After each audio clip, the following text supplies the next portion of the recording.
Nabuking ang isang hininalang scam hub sa Tagaytay dahil po sa sumbong ng isang Chinese national na tinorture umano roon.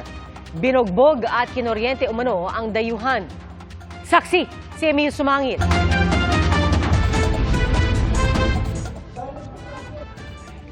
Samut-saring computer, cellphone at SIM card ang tumambad sa NBI nang salakayin ng isang rest house na ito sa Tagaytay kagabi. Ang bawat sulok ng kwarto puno ng computer na ginagamit umano sa panloloko gaya ng crypto scam.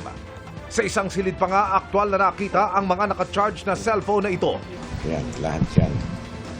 Pag-transfer ng pera, mga crypto. Nakita nyo, Chinese character. Inaresto sa lugar ang 17 Chinese national na stay-in umano roon. Nabuking ang umano'y scam hub sa sumbong ng isang Chino na tino-torture umano doon. Nasagip doon ang Chino. Ito yung na-save natin na biktima. Actually, gusto na niyang kumalas sa grupo. Pero ayaw siyang pakalasin, kaya binugbog siya. Sino mga nambugbog sa'yo? Ito. Oh, sino pa? Ayos eh. Ito. Ito nakaputing. At saka, yan.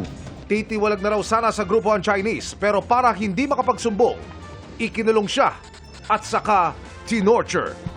Yan, ikaw yan. Binubugbog, kinukuryente.